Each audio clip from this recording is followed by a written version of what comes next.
Thank you, Dr. Hiba. Good evening. I know that's very difficult to talk when we are tired at the end of the day. But I'll do my best to make it very brief so that we can have time after that for dinner.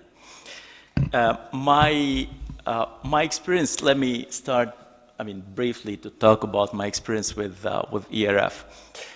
Before ERF,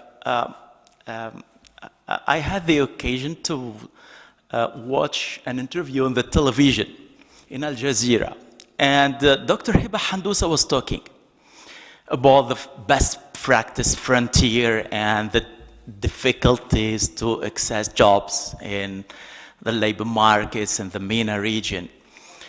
And suddenly, 2 weeks after, I met with Dr. Munji Bozala, and he told me, hey, I know that you are very interested in research. Did you submit for the next ERF conference? I told him, no. I told me, you have to. And I submitted, and it was my first participation in 2002. Actually, it was in the American University in Sharjah in UAE. And it started from that point. 2 steps actually follow that. The first one was in 2006 when in this hall 2 Nobel Prize laureates were giving their speech. It was fantastic for me. Look, this is a very interesting community. Dr. Mustafa Nabli was highlighting that. This is a big family. And after that, the third step was in Antalya, in Turkey. Dr. Ahmed Galal was so happy because it took place in Turkey after the Arab Spring.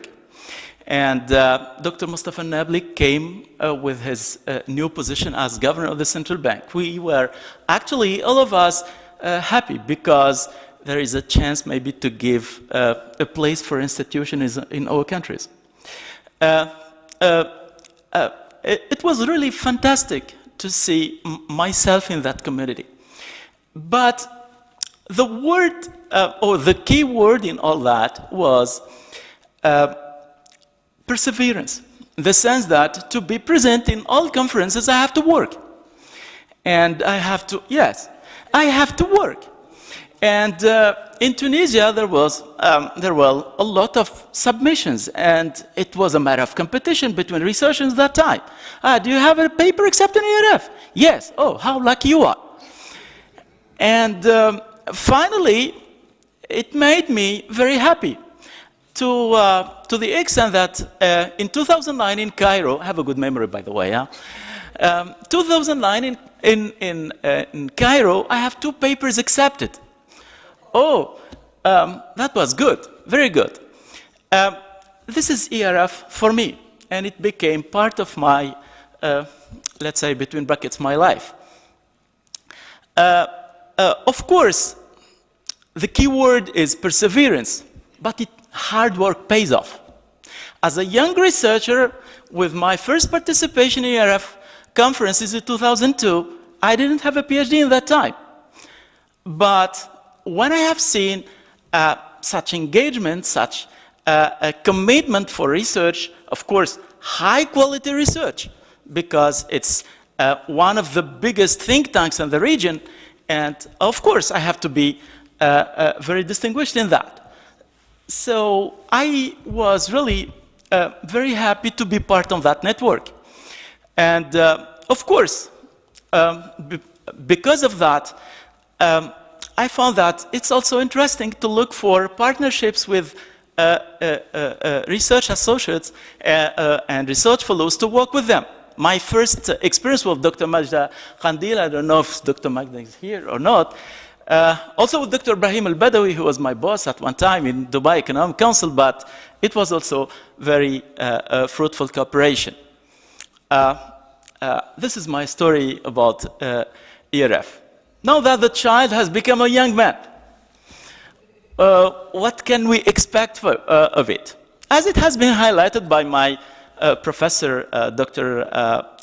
Mustafa Nabli, of course, we have to look for another tier.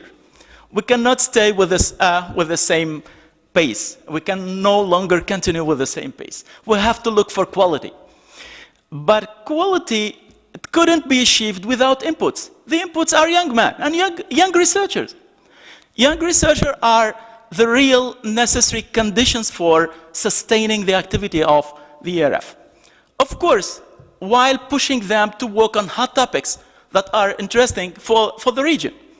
But of course, also, we have to give them incentives. Incentives like it has been highlighted by all my colleagues, I suppose, in terms of data, but also in terms of financial support. We haven't to hide the reality. We cannot be active in any scientific field without having a support. Having that support is very important. Financial support. But also, right now, I think it's time to go for quality. But quality with, let's say, some meaningful words. The sense that quality means two things. We have to target the topics, but also we have to give the main feature of ERF, which is the research, but especially a policy research. This is fundamental. And policy research, and this is my view about the future of ERF, policy research means that we have to go to policymakers. I had the chance to be present in the last meetings of the American Economic Association recently in Atlanta. And it was a very exceptional session in which they invited the 3 governors of the central banks, of the Federal Reserve Bank. It was a pleasure to have them, from Connell to Janet Yellen to Ben Bernanke. And all of them insisted on one fact. We have to be interactive with reality and through policies. One of the recommendations, if I have the right to do that, one of the suggestions is that to open the floor to policymakers. Why not a session in which we can invite governors of the central bank or ministries of finance? And of course, we can ask them about their view about the sustainability of the debt. Debt ratios are very high right now in our region. What about that? Is it a problem of growth? Or is it a problem of interest rate? Or is it a problem of primary balance? I think, and I do believe that these things are important so that we can make an optimal mix between research and policy research. This is all. Thank you so much.